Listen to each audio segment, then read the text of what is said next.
Селям алейкум, хайрлы шамлар. Витаю в эфире телеканала АТР. Вы смотрите информационную программу «Бугунь». В студии для вас работаю я, Гульсум Халилова. Следующие 3 часа в этой студии с нашими гостями, которые приедут к нам, которые у нас в студии, с которыми мы будем созваниваться на протяжении наших эфиров. Будем обсуждать и обговаривать самые актуальные новости, которые появились в украинской информационной повестке дня, ну и которые, конечно же, касаются временно оккупированного Крыма. Гость нашей студии – политолог Богдан Бондаренко. Витаю вас. Добрый день. Добрый день. Давайте начнем нашу беседу с такого информационного сообщения.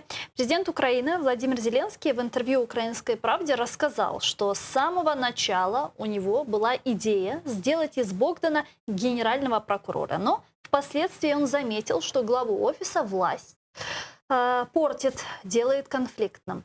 Поэтому, в конце концов, Зеленский уволил Богдана из офиса президента и перестал с ним общаться. Давайте послушаем Зеленского. Мне кажется, что власть для него не полезна, для его личности. Она его сильно меняет. У него есть нормальные черты, профессиональные качества. И то, что я увидел, к сожалению, он этого не видел. С властью нужно справиться, надо не меняться как человек. Надо оставаться человеком и уважать других, как внутри команды, так и снаружи. Не надо показывать свою власть там, где это неправильно. Надо иногда включать дипломатию, потому что он был в государстве почти второй человек. Ну, я так считаю. Но не надо всем показывать, что ты второй человек. Ну и бывший глава офиса президента Андрей Богдан отреагировал на слова президента. И давайте послушаем фрагмент его поста с Facebook. О лишении меня власти, так я вам благодарен, потому что мое имя не будет иметь отношения к хаосу, в который вы бросаете страну. Позвольте мне напомнить одну нашу с вами договоренность. Я пообещал, что буду рядом с вами честно работать до того момента, пока вы мне не позволите уйти. Поскольку я шел не за должностями, а за реализацией мечты, и я много сделал за полгода, мы с вами и командой сконцентрировали демократическим путем абсолютную власть в стране, которую вы за 4 месяца превратили в посмешище. Мне искренне жаль, что наши мечты о стране счастливых людей, где нет коррупции, вы променяли на теплую ванну для себя и дешевые прихоти непрофессиональных и самовлюбленных людей, которые вами манипулируют. Что пошло не так в отношениях Богдана и Зеленского? Но в тот момент, когда його убрали, знаєте, давайте, мабуть, трохи інакше підійдемо. Мені здається, що перша ідея взагалі призначити Богдана генеральним прокурором, вона мала як мінімум проблеми з огляду на те, який адміністративний досвід мав Богдан, або те, що перша проблема була в тому, що він підпадав під люстрацію. Він не мог бути призначеним генеральним прокурором. І тобто, навіть якщо... Был очень жесткий тогда скандал, когда его тоже назначили в информационном пространстве. Навіть коли головою адміністрації президента його призначили, це була проблема, ну, м'яко кажучи. Причому, я навіть зараз згадую заяву на той момент ще заступника голови Офісу президента, в подальшому генерального прокурора і зараз вже просто небайдужого громадянина Рябошапки, про те, що цей закон про люстрацію він вважає неконституційним і він не буде його виконувати.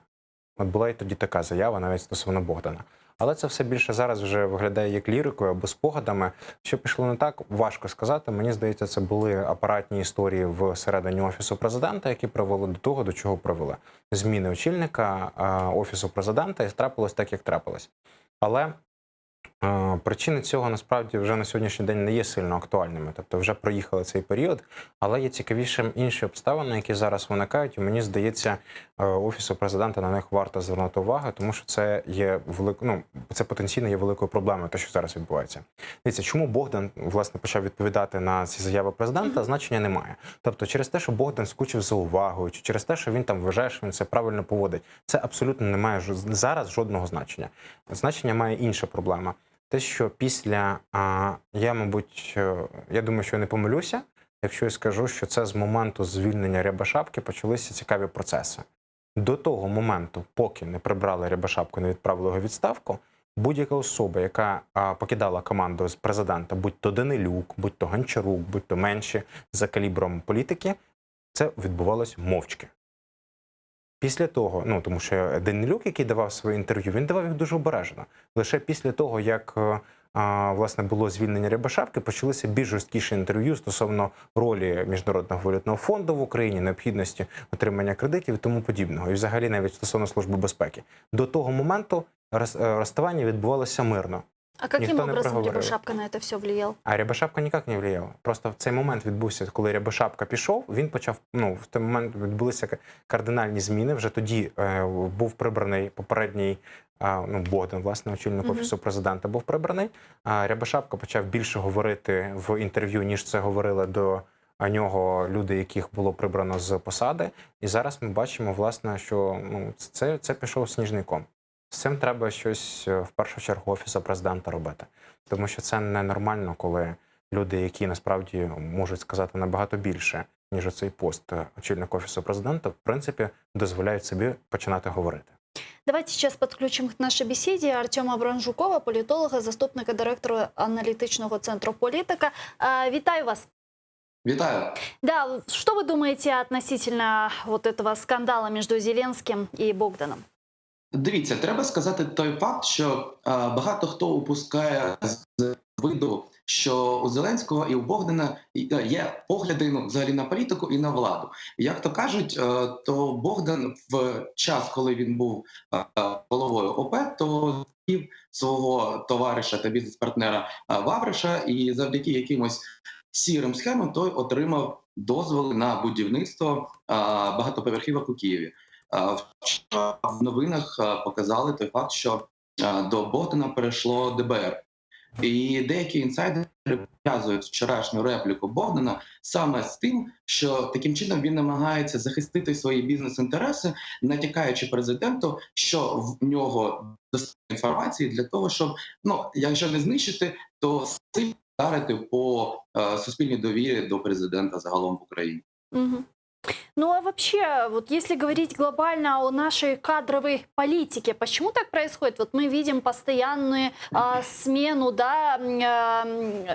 кадров в власти, в правительстве, вот такая постоянная ротация происходит. Это что, у нас такой реально серьезный кадровый голод в стране? Сказав сам Богдан в вчорашньому повідомленні, що справді демократичним шляхом команда Зеленського здобула абсолютну владу в Україні. Це дуже велика кількість людей, які мають зайти, і не тільки зайти. Суспільство чекає на певний конкретний результат. І ця робота має відображатись в економіці, в реформах, в багатьох інших сферах. І сьогодні, насправді, в Україні людям, які раніше не були у владі і при цьому є достатньо професійними, складно себе реалізувати, а Зеленському складно заповнити всі ті кабінети, посади, на які він або прямо або опосередковано призначає людей. Угу. А как вы считаете, вот в чем такая кардинальная разница между Андреем Богданом и нынешним главой Офиса Президента Єрмаком?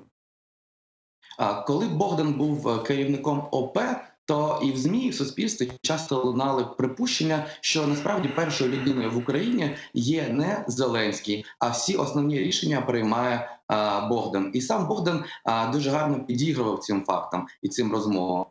А сьогодні, як ми бачимо, Єрмак намагається триматися тінню за президентом. Він радить, він вирішує якісь питання, але публічно він не перетягує ковдру на себе. Но я помню, извините, я вас перебила, я помню, если не ошибаюсь, на пресс-конференции Андрей Ермак говорил о том, что он будет заниматься внешними вопросами, политикой Украины, на международных каких-то площадках. И вот он говорил, будучи уже руководителем Офиса Президента. Это основная функция президента. Международные площадки, нет? Внешняя политика. Так, ви праві, але ж ми розуміємо, що президент в Україні реалізує не тільки свої владні повноваження, а також повноваження багатьох органів влади. І саме тому допомога Єрмака потрібна Зеленському не тільки по міжнародці, а й вирішенню інших питань, які є наріжними зараз, які є важливими. Тому Богдан і надалі буде займатися саме тими питаннями, які знаходяться в полі зору президента. Мгм. Но мы видим, что сейчас Андрей Ермак очень активно занимается вопросом урегулирования войны на Донбассе. Он проводил переговоры там с Дмитрием Козыком, да, с российской стороны. И вот как-то очень серьезно вовлечен в эти процессы. А вот какова его роль сейчас в этих делах? Як кажуть, то відносини Козака і Єрмака трохи погіршились. Через це трохи забуксував і мінський процес, і процес обміну полонених. Звісно, що є коронавірус, і він не тільки в Україні, а в всьому світі, і в тому числі в Росії. Позиція Єрмака в тому, що він насправді перед Зеленським проявив себе і продемонстрував, що може бути ефективним. Бо, як ми пам'ятаємо, оці хвилі повернення українських полонених з Росії, то їх організував саме Єрмак. І в той час між Зеленським і Богданом вже відбувались певні чвари, і вже розмови про те, що керівника офісу можуть поміняти, то саме цей для себе потрібний момент Єрмак зміг себе проявити і тим самим отримав цю посаду, на якій зараз знаходиться. Дуже дякую вам. Артем Дякую. Бронжуков, політолог, заступник Центру аналітичного центру «Політика», був з нами на прямому зв'язку. Дякую. А как вы считаете, в чем разница между Андреем Богданом и Ермаком? Ну, ми можемо зараз аналізувати перші місяці Богдана з першими місяцями Єрмака. Мгм. А Богдан виконував і виконав чудово свою роль громовідводу. Будь-які удари, які намагалися завдати по зеленій команді, йшли по Богдану, йшли потім по депутатам, але вони особисто ніколи не стосувалися Зеленського. Богдан зробив для Зеленського дуже багато в той момент. І це треба віддати просто належне тому, що так було, можливо, побудовано не лише технологами кампанії, можливо, це було просто якісно використані особисті якості Богдана в той момент, але це основна відмінність. Друге, що дійсно Єрмак більше займається зовнішньою політикою, але це було пов'язано з тим, що він одразу прийшов на пост очільника Офісу президента власне, з позиції радника президента, який опікувався питаннями з однієї сторони обміну полоненими, з іншої сторони, власне, врегулювання мирного війни в Донецькій і Луганській області. Но это вообще нормально, когда глава офиса президента занимается внешней политикой? В залежності від того, як ми сприймаємо категорію норма. Якщо ми сприймаємо її чисто формально з точки зору Конституції, Мгм. то Офіс президента – це, власне, консультативно-дорадчий орган, який створений в межах повноважень президента. Якщо до повноважень президента відноситься зовнішня політика, безпека і оборона, то очільник Офісу президента може здійснювати делеговані президентом, неформально, але навіть консультаційні повноваження він може здійснювати. Це є нормально. Тобто не те, щоб Єрмак представляв Україну на переговорах або на міжнародних площадках. Це ненормально, і цього він не може робити навіть з огляду на формальні вимоги закону. І цього не відбувається.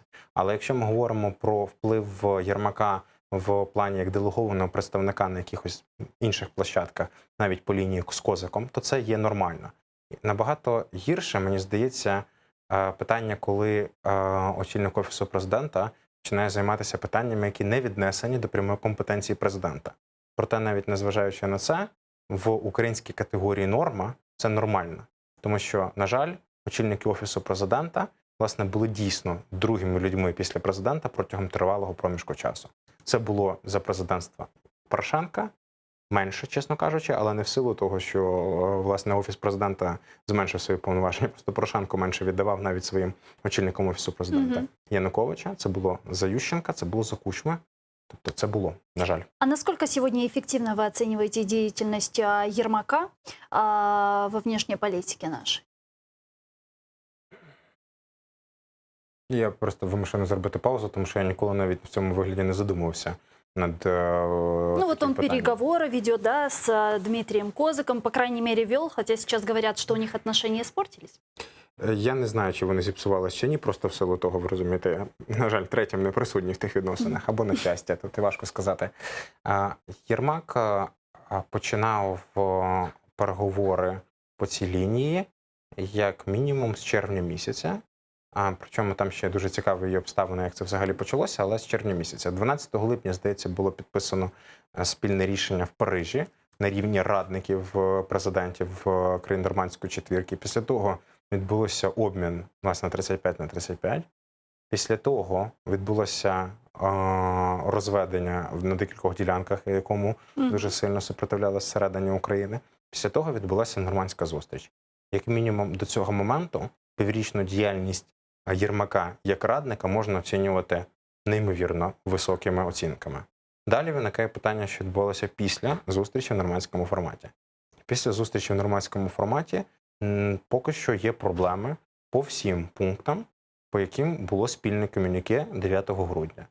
Можна пояснювати це пандемією, можна пояснювати це тим, що не хоче Російська Федерація на рівні ДНР, ЛНР, не хоче виконувати перший важливий для нас пункт. Обмін всіх встановлених на всіх встановлених. Ну вот, вы знаете, что руководитель Офиса президента Андрей Ермак и члены украинской делегации планируют во время визита во Францию, который сегодня, да, состоится, провести ряд встреч, в частности, обсудить ситуацию в Минском процессе и двухстороннее сотрудничество между странами. Об этом руководитель аппарата президента сообщил на своей странице в Facebook. Давайте послушаем. Сегодня в составе украинской делегации работаем в Париже. С внешнеполитическим советником президента Франции Эммануэлем Боном планирую говорить о ситуации в Минском процессе и двустороннее сотрудничество Украины и Франции. Этот визит проходит в продолжение поездки в Берлин в начале июня, а также многих телефонных и видеоразговоров с международными партнерами за последние месяцы. Нам очень важна поддержка наших зарубежных партнеров. Именно поэтому мы уделяем нашему общению так много внимания. Чем лучше мы понимаем друг друга, тем больше вероятность, что эффективнее будем двигаться к установлению мира. Ну, вот Ермак сказал, что вот эта поездка во Францию – это продолжение поездки в Берлин. Что это означает? Чего нам ждать по результатам визита? Ну, мабуть, почнемо з того, що ми не до кінця розуміємо, які результати у нас поїздки в Берлін цієї певною мірою розширеної делегації. У нас після того з'явилася інформація про візит в Мінськ на рівні приблизно тому самому. Резніков, Костін, Єрмак і ще власне, ну, це основне, так, Комітет правової політики, представлення виконавчою владою і на рівні керівника Офісу президента. Мені здається, зараз відбувається зондування того, в які позиції мають наші західні партнери. Можливо, пропонуються якісь альтернативні варіанти, які були лише в, скажімо так, натяками окреслення перед 9 грудня. Власне, спроби зрушити з місця нормандський формат, але говорити про те, що у нас є якийсь серйозний прорив, зараз просто неможливо. В силу того, що ми бачимо, що ступор йде в основному, як і було раніше, по лінії Російської Федерації. С нами сейчас на прямой связи политолог из Франции Андрей Шкиль. Давайте его поприветствуем. Витаю вас.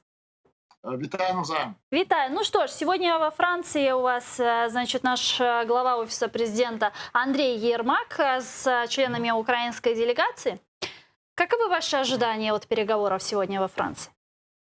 Ну, я думаю, це технічні більше перемовини, тому що насправді я погоджуюся, що немає детального плану і переліку питань, які плану перемовин, і переліку питань, які нагальні до вирішення. Тобто це радше спроба знайти такі реперні точки, на яких може спертися Україна в перемовинах. Бо достатньо зараз непевно себе чує українська влада із пошуком миру і розв'язання ситуації на сході і півдні України. Тобто, тому цей візит носить такий піар-характер для влади. Тобто завжди можна буде прозвітувати, що ми багато чого досягли, є речі, про які ми не можемо відкрито заявити, ну і так далі. Тобто такий набір фраз, за якими буде ховатися відсутність плану дій подальших. І це є, цей візит, частиною пошуку цього плану, пошуку шляхів виходу із тої кризи, в якій опинилася Україна. Ну, также во Францию поехала, вы знаете, вице-премьер-министр по вопросам реинтеграции временно оккупированных территорий Алексей Резников, который еще до визита в Берлин говорил о том, что нужно пересматривать будапештский формат. Вот как вы считаете, может вот это вот европейское турне как раз-таки связано с будапештским форматом, меморандумом, нет? Ну, до речі, Резіков формально очолює делегацію, хоча звітує про неї особисто місія Єрмак, то він є тут, намагається продемонструвати себе головним, напевно, так і є, але формально очолює Резніков. Будапештський формат переглянути я не бачу жодних можливостей, тобто посилити його можливо і можна, але його це треба тоді вже говорити з Сполученими Штатами. Ми не можемо говорити про тобто Україна не може про це говорити тільки з Францією, або по черзі з кожним із учасників процесу. Тобто, це я думаю, що це радше це пробні камені, плюс поміняний посол, плюс буде продемонстрована французькій державі нова одиниця української влади, тобто цілий індивідуальний візит голови адміністрації, який буде у таких неквапливих приватних бесідах переконувати, що все в Україні помінялося, зараз ми будемо діяти інакше, оновити треба, зачистити контакти і треба якось розв'язати ситуацію з мінським форматом. Я думаю, більше буде уваги приділено все-таки зрушенню з місця мінського формату і головні питання, які буде задавати, як на мене, Єрмак, французькій владі, на які поступки може піти Україна, Росії, для того, щоб Захід це заакцептував. Тобто, який відсоток здачі національних інтересів може бути непомітним або може не помітити Франція. Бо, на превеликий жаль, і український істеблішмент, і тим паче нинішнє українське керівництво вважає, що на Заході всі нічого не роблять, вони тільки займаються тим, яким би чином применшити, зрадити національні інтереси України. Ну і відповідно Єрмак, він так от в розмовах буде промацувати ґрунт цієї зради. Бо в Німеччині він отримав такі рішучі відсічі, я думаю, в більш дипломатичній, такій толерантній формі він отримає таку ж саму відповідь від французької влади. Тому що не переглядаються вже раз прийняті закони про кордони, не переглядається Ялтинські угоди, не переглядається світопорядок, попри всі бажання навіть окремих осіб в Києві і усієї російської еліти. Це не буде зроблено. Ну вот тут больше говорят о том, что Запад уже устал от проблем Украины и хочет поскорее уже хоть как-то отрегулировать вопрос войны на востоке Украины. Каким бы это ни было способом. Ні, Захід втомився. Є чіткі заяви Макрона, що війна є небезпечною для Європи, в Європі, яка відбувається, бо Україна є частиною європейського суспільства, частиною європейського економічного простору. Про це неодноразово заявляли і президент Франції, і міністр закордонних справ, і відповідні чиновники, які займаються українськими напрямками, заявляли це на меншому рівні, на нижчому рівні, але не менш голосно. Але це і відчувається втома, звісно, вона є, бо стільки років триває конфлікт, який ніяк не розв'язується. Завжди половинчата позиція самої України, яка оголошує про те, що територія окупована, але не розриває з окупантом дипломатичних стосунків. Тобто не демонструє своєї рішучості ні тоді, ні зараз. Тому, звісно, втома існує, але ця втома, ви знаєте, може сказати, що існує втома від демократії, правда? Може у когось і існує, і вони по-інакшому реагують, але генерально Україна лишається суб'єктом європейських інтересів. І в європейських інтересах мати повноцінну функціонуючу державу, а не ту державу, яка одним кроком вже звісилася в провалі. Тому за це будуть дбати. Чи коштом поступки українських національних інтересів, якщо Україна буде цього прагнути, і це буде прикрити офіційною позицією України, а не розповідатимуть українському виборцеві, що це такі от задумки Заходу.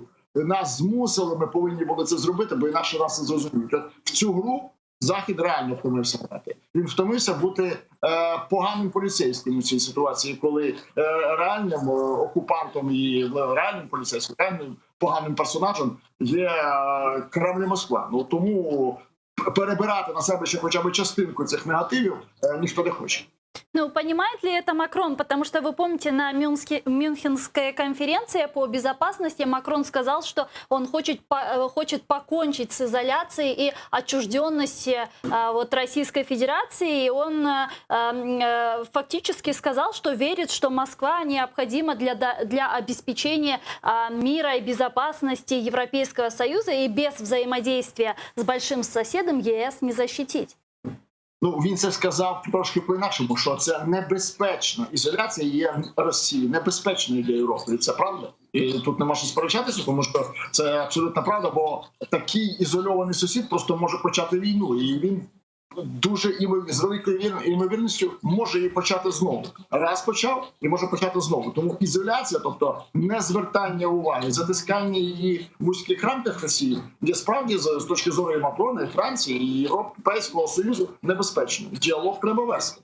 Але питання про що вести діалог? А вести діалог про те, щоб поступитися Україною в цьому діалозі, поступитися українським інтересам? Звичайно, ні. Поступитися територіальною цілісністю? Звичайно, ні. Мова ведеться про те, що не виключаючи Росії з перемовин, не виключаючи їх з процесу, довести до повернення статус-кво, виведення окупаційних сил з Криму, припинення війни на Донбасі і виведення відповідних структур і одиниць підрозділів російських з Донбасу і припинення конфлікту. Це є позиція. Перша, ця позиція абсолютно зрозуміла. І друга позиція, там були ще кілька пасажів, які достатньо боляче разили вухо східних європейських членів НАТО і ЄС, зокрема Польщі. І після того було здійснено Макроном спеціальний візит до Варшави, де він чітко пояснив, що він прийшов до студентів університету і сказав: хлопці, ви ж не розумієте, не вірите, що я не знаю, чим є Росія, в який спосіб проти неї протидіяти. Ви думаєте, що я хочу використати свій авторитет для того, щоб завести Росію в Європу, а не привести Європу до миру? Ні. І це була абсолютно чітка заява, яка викликала, скажімо, таку печію в Москві, і реакція була достатньо серйозна. Але, знову-таки, позиція Європи зараз є зрозумілою достатньо. Ініціатива України підтримується Європейським Союзом. Якої ініціативи? Ніякої. Ми підтримуємо ніяку ініціативу України. Ініціатива України: примусити Росію виконати Мінські угоди. Ні, не може примусити Захід виконувати одну зі сторін угоди, бо Захід контролює виконання цієї угоди. Україна має заявити: Мінська угода є недієвою, треба змінювати, треба участі 4 сторін – України, Росії, Франції, Німеччини – і запропонувати світові і собі самим так звану Мінську угоду 2. Якщо цього не буде зроблено, то ситуація буде такою постійно. Попри в тому заходу від України, попри будь-які інші, ну скажімо, можливо, вдалі чи невдалі слова європейських лідерів, ситуація буде незмінною. Бо має бути один серед цих 4 найзацікавленіший партнер. Це має бути Україна. Найбільше в її інтересах деокупуватися, і деокупувати Крим, і вигнати найманців, російські війська і всі, хто там воює під прапором терористичних цих 2 організацій, з Донбасу. Це найбільший інтерес України, і це має бути постійно продемонстровано. Не тільки шляхом перемовин, а й шляхом прямих візитів, шляхом прямих заяв. Бо якось я останньо не чув прямих заяв української влади з приводу того, які перспективи нас чекають після того, як було хоча б щось досягнуто в Криму чи на Донбасі. Жодних дій. Дії були, а результату немає. По поводу Крыма, как вы думаете, сегодня на переговорах Крым будет обсуждаться? Потому что на пресс-брифинге после переговоров в Берлине, вы помните, Дмитрий Кулеба сказал о том, что Украина начнет переговоры с международными партнерами относительно создания какой-то платформы по неизбежной деоккупации Крыма. Сегодня, может, этот вопрос также будут обсуждать и уже придут к какому-то результату, каким образом это сделать? Звичайно, це буде питання номер 2, чи, можливо, навіть як новелла, можливо, номер 1, тому що це буде певний презентаційний крок. Тобто це можна презентувати. Цю платформу можна презентувати шляхом прямої презентації, шляхом роз'яснення, що це таке, діалогу. Тобто пересування точки інтересу суспільства на, ну скажімо так, спокійнішу і зваженішу для з точки зору влади тему. Тобто платформа, поєднання, примирення, пошук – це вже краще, ніж розмови про пряму деокупацію через дії держави. А це буде об'єднано в цій ініціативі світове суспільство, світове співтовариство. І відповідно тут Україна буде радше організатором і, ну скажімо так, модератором процесу. Хоча насправді вона має бути головним ініціатором не тільки цього процесу, але і зміцнення позиції світової спільноти у чітких оцінках і ситуації в Криму, і особливо тих візитерів, які прибувають туди з інших країн з метою там провокації, з метою продемонстрування своєї лояльності Кремлю чи окремим із лідерів. Тому, в принципі, сама ідея платформи є абсолютно позитивною. Те, що це ініціатива України, також плюсується. Проблема в тому, що домовленості ці мали б, як на мене, базуватися вже на сформованому процесі. Процес якийсь мав би початися в Україні. Його поки що не помітно. Ну, принаймні, на Заході цього не помітно зовсім. Бо, можливо, якісь там кулуарні процеси відбуваються, але ані преса французька, європейська і світова про це не знає, ані лідери про це якось не чули. Ну, можливо, це буде презентація. Непогано. Просто я тоді тільки не розумію, чому так слабо представлено Міністерство закордонних справ. Чому немає, відповідно, в делегації людей, які би асоціювалися напряму з цією платформою. Бо я думаю, це просто таке планове, одне з планових головних питань, по якому треба отримати інформацію, чи варто цим займатися, чи ні. І ця позиція знов-таки слабшого партнера України в даній ситуації. Ну вот сегодня по окончанию переговоров на пресс-брифинге мы что-то новое по Крыму услышим, как вы думаете? Ну, я думаю, більше буде навколо платформи, з яким говоритися. І я також впевнений, що, наприклад, Резніков буде, який скаже, що ми отримали запевнення залізобетонне, що ніколи Франція не визнає Крим іншою територією, ніж українською, і зараз статус цієї території буде завжди трактуватися французькою державою як окупований. Це позиція незмінна Кедерсе, тобто Міністерство закордонних справ, це позиція незмінна і попереднього президента Олана, і нинішнього президента Макрона, і майбутнього президента, ким би він не був. Тому що це позиція закону, це позиція французької держави, яка буде чітко триматися цієї лінії закону.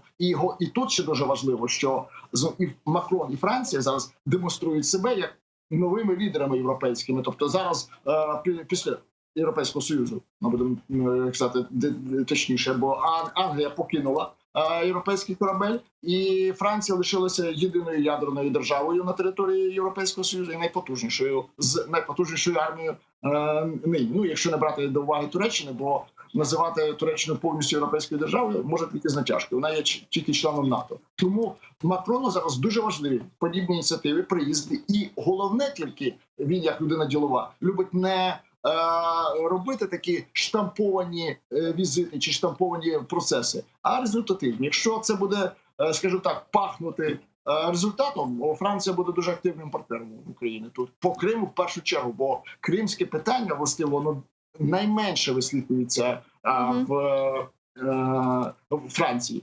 Дуже багато чути про Донбас, дуже багато чути про події на Донбасі навколо. Кримське питання трошки пригасло. Пригасло властиво. Чому? Тому що пригасила це питання Україна сама. В силу багатьох обставин. Я думаю, в першу чергу, недолугості людей, які цим питанням займаються Кримом, і неможливістю, невмінням презентувати цю проблему. Можливо, це вдасться, цю тему даруйте, можливо, це вдасться нинішній делегації. Дякую вам. Андрій Шкіль, політолог з Франції, був з нами на прямому зв'язку. Це найкраще, до побачення. До побачення. Что-то новое мы услышим сегодня, вы как считаете? Ну, я думаю, що місьє Шкіль, власне, в цьому плані більше може сказати, оскільки він знаходиться десь, мабуть, з 2013 року на території Французької Республіки, наскільки я пам'ятаю. Дивно його читати як політолога, все-таки я звик до іншого титру, але це моє особисте враження. Не думаю, що ми почуємо щось нове. Ну, насправді, просто в силу того, що з огляду на те, що я сказав, власне, що я розраховую на те, що це буде просто зондування попередньо тих самих позицій, які були до цього висловлені французами раніше. Ну, пройшов час певний, треба підтвердити ті позиції. Можливо, треба запропонувати і показати, що ми з такою активною частиною переговорів. Ми от пробуємо якісь інші формати вирішення, які Російська Федерація абсолютно відмітає. Тобто наша позиція буде приблизно виглядати таким чином. Чи здатне це переламати якісь хід або почути щось нове, що назвати сенсацією? Ні, не здатне. В силу об'єктивних абсолютно причин самої природи мінських домовленостей. Ну вот, только что появилось сообщение от президента Владимира Зеленского на его странице Twitter. Он написал: «Премьер-министр Швеции поддержал мое предложение вернуть вопрос Крыма на повестку дня. Годами звучал только вопрос о прекращении войны на Донбассе. Однако война, которая там идет, началась именно с Крыма», написал президент Владимир Зеленский. Все-таки тема Крыма, вам не кажется, что в последнее время активизировалась и уже двигается с мертвой точки? Мені здається, минулого разу, коли ми з вами зустрічалися, ми цьому питанню якраз в цьому вигляді присвятили практично півгодини.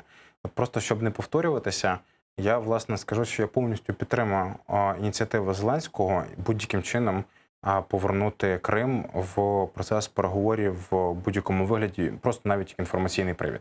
В першу чергу це важливо для українців, власне, українського суспільства, тому що українське суспільство певною мірою втомилося від цього, йому просто не цікаво це слухати. Тому коли президент на своїй офіційній сторінці в Twitter, власне, пише і про це, і проводить переговори з представниками Швеції, це як мінімум українцям нагадує те, що у нас анексували частину української території. І це є важливим, як мінімум з цього боку. З іншої сторони, ініціатива обговорювати в Мінську Крим, вона, на мою думку, є щирою, і ця ініціатива лише може бути сприйнята позитивно як намір президента, але ми розуміємо, що в Мінську цей процес обговорюватися не буде. Знайти поки що іншу площадку. А смисл, якщо в Мінську даже вопрос Донбасу? Ну, власне, навіть якби вирішувалося питання Донбасу, питання внесення до порядку денного Криму було б неможливим. Ну, в силу самого формату мінських домовленостей, в принципі, це лише б завалило Мінськ. Тому те, що президент говорить, що він не розуміє, чому Крим зник з порядку денного, я абсолютно вірю в щирість його заяв. Він дійсно цього не розуміє, і зараз ми бачимо, що він намагається будь-яким чином повернути цей в порядок денний. Інше питання полягає в тому, що деокупація Кримського півострову на сьогоднішній день я особисто і, мабуть, як певні спеціалісти, з якими я спілкувався, не видно сьогоднішній день перспектив. Давайте обсудим с вами сейчас позитивную новость. НАТО? Североатлантический Совет признал Украину членом программы расширенных возможностей НАТО. Об этом сообщил министр иностранных дел Украины Дмитрий Кулеба. Этот статус является частью партнерской инициативы НАТО по взаимодействию, цель которой поддержка углубления сотрудничества между союзниками, партнерами, которые внесли значительный вклад в операции и миссии под руководством НАТО.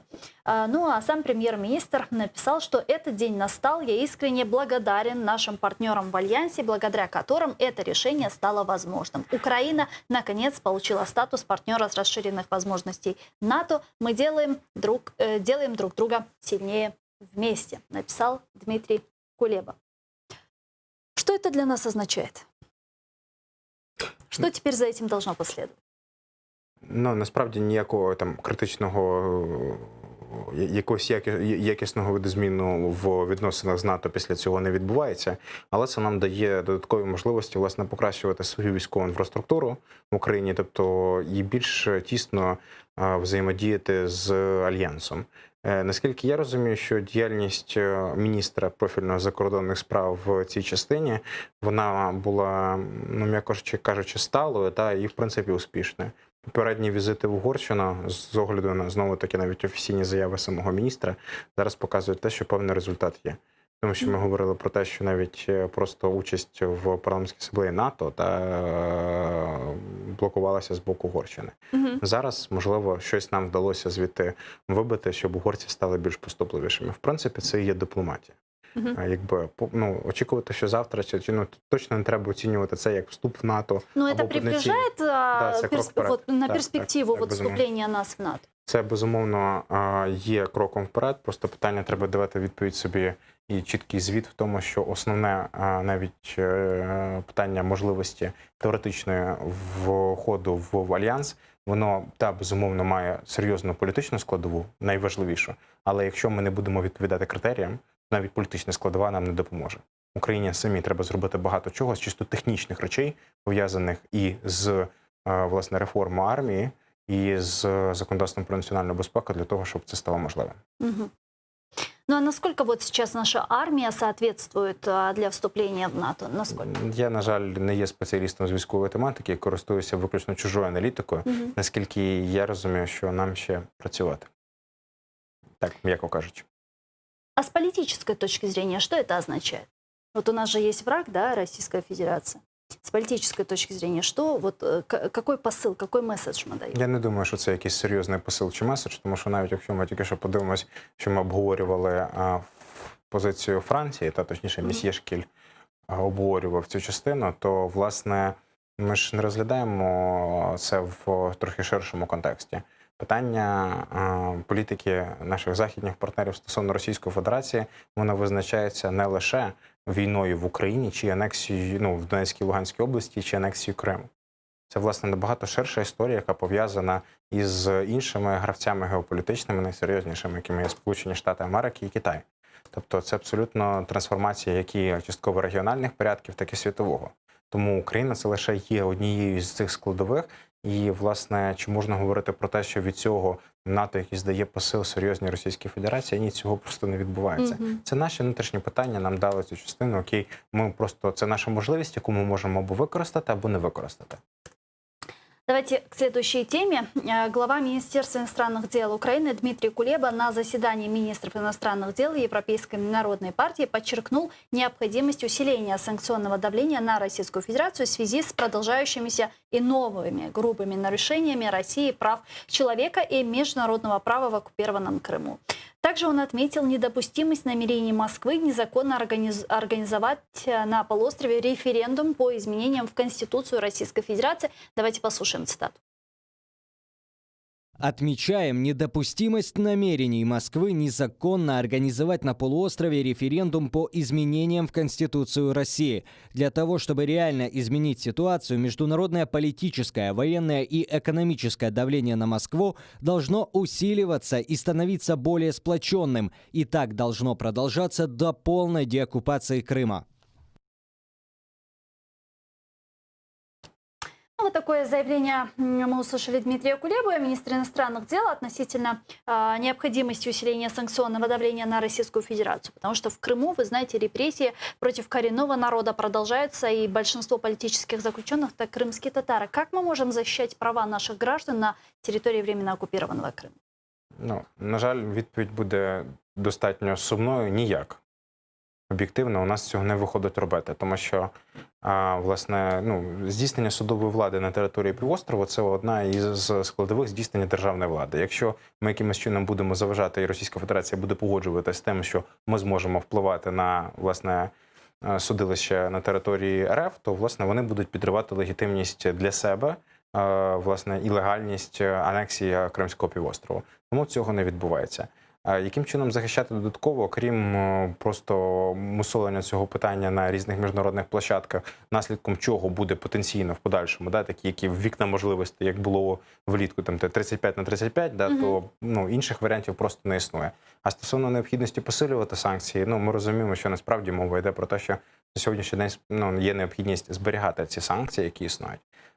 Взагалі санкції стосовно Російської Федерації від Сполучених Штатів Америки, бо що це достатньо цікаве питання, враховуючи те, що українські пакети, які існують, по Криму ми більше говоримо таки про Європейський Союз, і ці санкції, які продовжуються раз в півроку. Але якщо говорити по РФ, в принципі, то, якщо не помиляюся, близько 15 різних пакетів санкцій стосовно РФ існують, абсолютно 18. різного форму. Добре. І 2 із них по Україні. Так, і вони є абсолютно різнонаправленими і з'явилися абсолютно в різний час.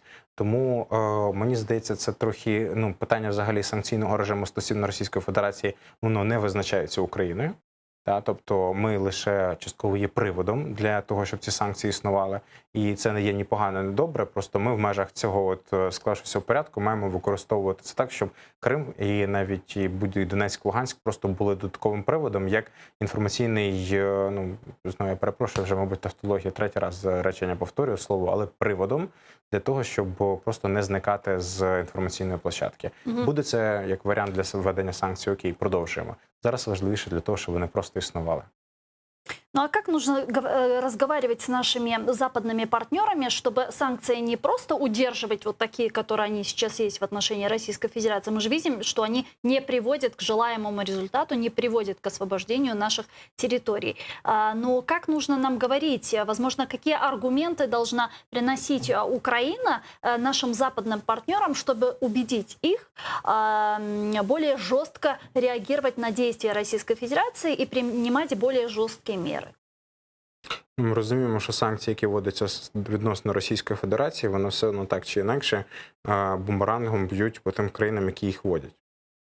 Тобто вони все одно впливають на економічну ситуацію, зокрема в країнах Західної Європи. Обмеження доступу до західного капіталу, французи про це говорять, якби, це зрозуміло, що про німців взагалі мовчимо, да? Яким чином німецька економіка пов'язана з російською. Тому те, що вони зараз існують, я не хочу використовувати категорії добре чи погано те, що зараз є, але просто треба віддавати собі звіт в тому, що, власне, в контексті всього, що відбувається зараз в світі, Західна Європа, вона не проти зближення з Російською Федерацією. Тому що це є два суб'єкти, які, грубо кажучи, слабші, ніж окремо Сполучені Штати Америки і Китай.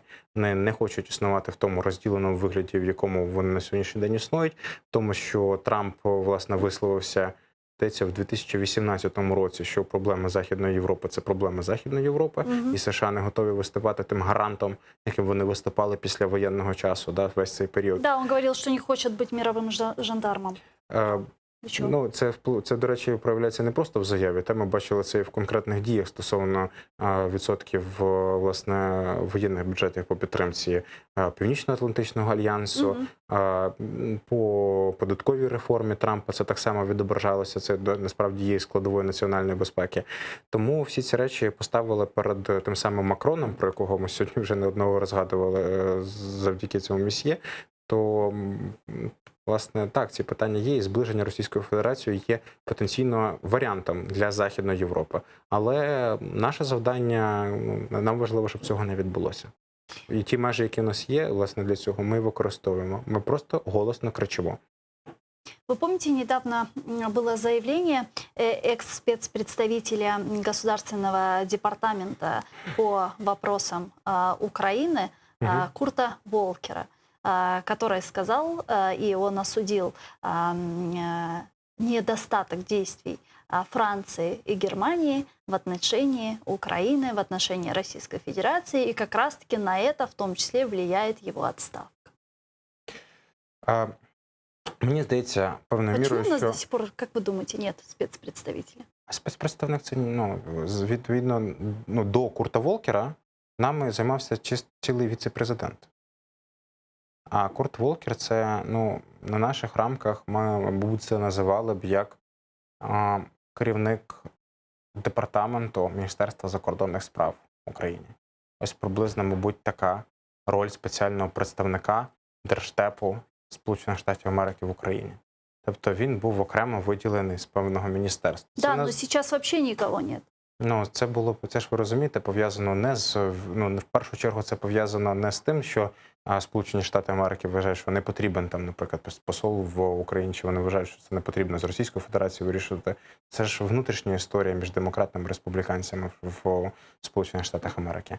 Ми пам'ятаємо всі слухання комітетські в Конгресі. Ми пам'ятаємо, яким чином в цьому відігравали роль заяви і Курта Волкера, і Йованович, і наближення виборів в листопаді. Тому давайте просто, мені здається, найкраща ситуація для України – відпустити всю цю історію, поки вибори не закінчаться. Вибори закінчаться, знову піднімемо голову і почнемо з ними говорити. Бо якщо ми зараз просто своїм будь-яким, навіть найкращим наміром будемо нагадувати про існування наше, нам від цього краще не буде. Ми розуміємо, в яку ми історію потрапили протягом останнього... ми потрапили це з 2016 року, завдячуючи заступнику голови Служби безпеки України, директору Національного антикорупційного бюро і певній кількості народних депутатів. Але за останній рік ми туди попали ще двічі, вже в ту історію, яку попали в 2016 році. Тому хай воно мене... реально то, що може подорватися просто двохпартійна підтримка Соединених Штатів по відношенню к Україні? Я не знаходжуся в Сполучених Штатах, і насправді міжнародна політика не є абсолютно сферою моїх інтересів, як і наукових, так і, власне, тим, чим я займаюся. Але мені цікаво буде подивитися на, можливо, те, що буде відбуватися через півроку, через рік, можливо, ми вже і втратили. Республиканцы Палаты представителей Конгресса Соединенных Штатов Америки выступили с предложением ввести беспрецедентно жесткие санкции против России, Китая и Ирана. Об этом говорится в докладе «Укрепление Америки и противодействие глобальным угрозам», опубликованном влиятельным партийным комитетом, в который входит около 150 конгрессменов. Среди прочего, предлагается способствовать отключению России от международной системы SWIFT. Давайте послушаем. Санкции фактически отрезали бы российский бизнес от мировой финансовой системы, поскольку большинство международных платежей протекает через SWIFT. Это также усложнит российским нефтяным компаниям обработку своих американских выплат за нефть. Оперативная группа рекомендует разработать процесс, предполагающий отмену санкций лишь в случае, если госсекретарь может подтвердить, что Россия выполняет Минские соглашения, прекращен огонь на востоке Украины, выведены российские войска и восстановлен полный контроль Украины над своими границами. Ну вот на самом деле, да, если прочитать документ, санкции, вот, которые там озвучиваются, реально жесткие. Там вот фигурирует Сбербанк, ВТБ, Газпромбанк, Россельхозбанк, Промсвязьбанк. Потом говорится об отключении Российской Федерации от международной системы SWIFT, да. Ну то есть реально Я просто жесткие вспоминаю, что я санкции. где-то это слышал.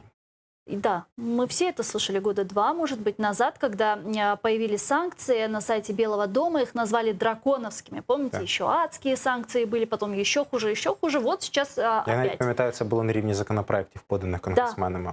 Деякі з них були подані індивідуально, деякі були навіть групами конгресменів в кількості 6 і більше людей. Ну вот сейчас І группа из 150 це конгрессменов доповідь, подает документ. наскільки я розумію. Да. Хоча, знаєте, це, мабуть, найпростіша історія, коли не читав, не осуждаю, тому що я цей документ не читав, на жаль, чи на щастя, але не встиг цього зробити. Я просто маю логіку того, що ці історії якраз в основному від республіканців в силу, ну, знову-таки, внутрішньополітичних обставин і традицій в самих Сполучених Штатах Америки виникають достатньо часто. А якщо буде для цього необхідність тут же для інтересів саме Сполучених Штатів Америки, я думаю, що це відбудеться. Але це буде точно Получается, не пока залежить від интереса нет, раз они просто грозятся, но не вводят. Поки що того доступу основного, поки що тих санкцій, які обмежують певною мірою доступ Російської Федерації до певних високотехнологічних розробок, цього достатньо для того, щоб тримати в узді. Доступу до капіталу так само достатньо поки що. Якщо буде треба додатково, то буде використані нові формати санкцій. Якщо ми згадаємо взагалі, що таке санкції і обмеження, ну, що це за визначенням, це санкції, це дискримінаційні торгівельні обмеження.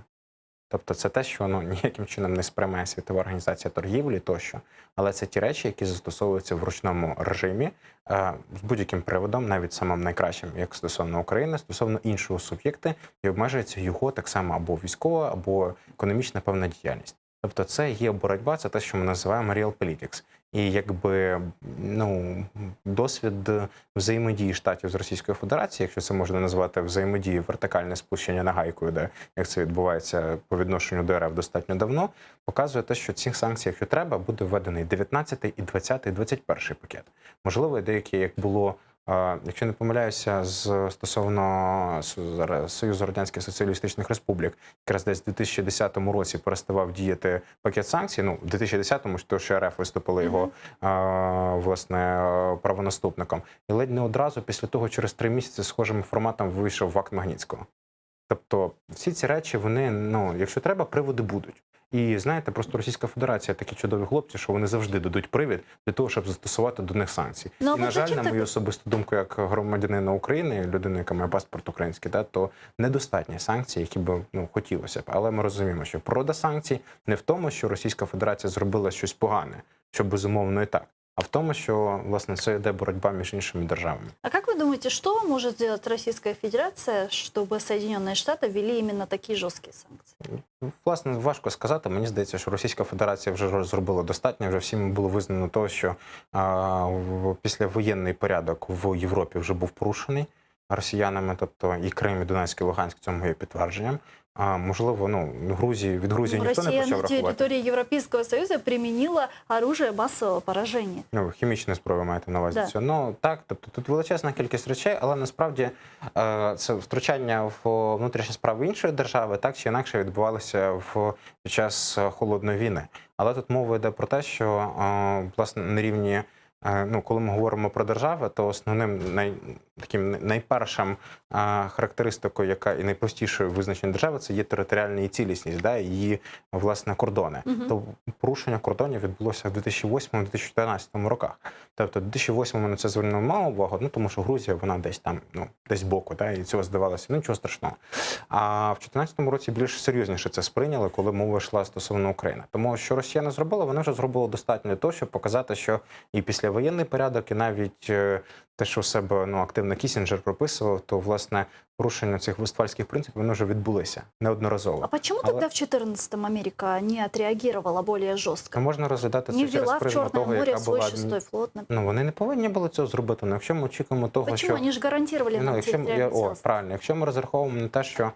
Розумієте, ми очікуємо цього, що, ну, ми підписали Будапештський меморандум, та і ці країни мусили власне, забезпечувати територіальну цілісність України. Але в цьому випадку, ну, якщо ми в це віримо, то ми не до кінця розуміємо, що таке міжнародне право, в принципі. Навіть якщо розглядати Будапештський меморандум як документ, який встановлює обов'язкові гарантії, є таким, який є зобов'язальний для країн Британії, Штатів, Російської Федерації тощо, то ми все одно не розуміємо, що таке міжнародне право. Міжнародне право, воно будується на консенсусі, а не на примусі. Тобто, якщо хтось, наприклад, росіяни, які, до речі, і були гарантером, да, одним з нашої територіальної цілісності, його порушили, то в цьому випадку, ну, санкції якісь застосувати там в суді міжнародному, в Гаазі, все цього, це, ну, це неможливо. Подождите, если говорим об Америке, помните Эль-Кувейт, Ирак? Когда западная коалиция освободила оккупированную территорию Эль-Кувейт, и сделали они это очень Україні быстро, просто это небагато «Буря нафти. пустыни», если не ошибаюсь, была, назвали операцию. В Україні нафти просто не дуже багато. Ну, як ми розуміємо, об'єктивно, це історія про ресурси, так чи інакше. Так, і тобто це не означає, що в моїх словах це означає, що Сполучені Штати є Когда поганими. возникает вопрос ценности и цены, всегда выбирают цену. Так, просто цінності, це, знаєте, з іншої міри це цікаве питання, тому що ну, те, що ви поставили, чи завжди вибирають ціну, ні, не завжди. Ну, об'єктивно, не треба. Ну, ми часто до цього спрощуємо, тому що нам так простіше вважати. Ні, це неправда. І це навіть не залежить від вибору однієї там особистості або людини. Іноді такий вибір здатні робити цілі держави. І Україна, чесно кажучи, це показала. І в 2014 році, і на початку 2014 року, і в кінці 2014 року. Ми ж обирали не ціну. Ми обирали певні цінності, в які частково вірили. І, можливо, зараз би ми робили те саме і надалі. Але цей вибір між цінностями і цінами – це цікаве питання, яке буде визначати насправді і майбутній розвиток регіонального порядку в Європі. Бо це питання існування Європейського Союзу. Бо Європейський Союз, ті основні 4 стовпи, на яких він заснований, це мало привести до того, що це в кінцевому випадку мало стати це уніфікація цінностей. Ми бачимо, що до цього не прийшло. І означає, оце розмотування його по частинам лише починається, і цікаво буде подивитися, чим воно закінчиться насправді. Вот возвращаясь к докладу республиканцев, тут вот есть то, чего не было в предыдущих. Очень интересный момент. В докладе отмечается, что санкции против России необходимо распространить и на лидеров ее кампании по дезинформации. В качестве примера республиканцы предлагают ввести ограничения для председателя Совета директоров АФК «Система» Владимира Евтушенкова, бывшего премьер-министра Грузии и пророссийского олигарха, лидера украинской партии «Оппозиционная платформа за жизнь» Виктора Медведчука. Це все йому за Біблію, частину якої він має ще, по першого видавництва. Ну, і мені важко сказати взагалі, яким чином побудована ця доповідь, я просто вимушений знову повторитися, не було можливості її прочитати. В цілому ідея цікава і, знову-таки, з точки зору зараз не експертна, чисто як громадянина України, має бути підтримана. Ну вот западные наши партнеры, как вы думаете, могут ввести какие-то персональные санкции, а ведь у нас же большинство персональных санкций, даже не столько, сколько секторальных, против Медведчука? Більшість персональних санкцій по Криму, безумовно. Да, по Криму. Якщо по Криму, тому що якщо ті інші пакети, там є секторальні частини. Да, нет, секторальные тоже есть, конечно. Чи може бути, я не бачу підстав, чесно кажучи, поки що. Тебе просто завжди треба розділяти те, що мені хотілося б, як особисто, і того, що теоретично може відбутися. То в цьому випадку мені б, звісно, хотілося побачити такий формат, але поки що я не бачу для цього підстав. Дуже дякую вам. Політолог Богдан Бондаренко був гостем нашей студии.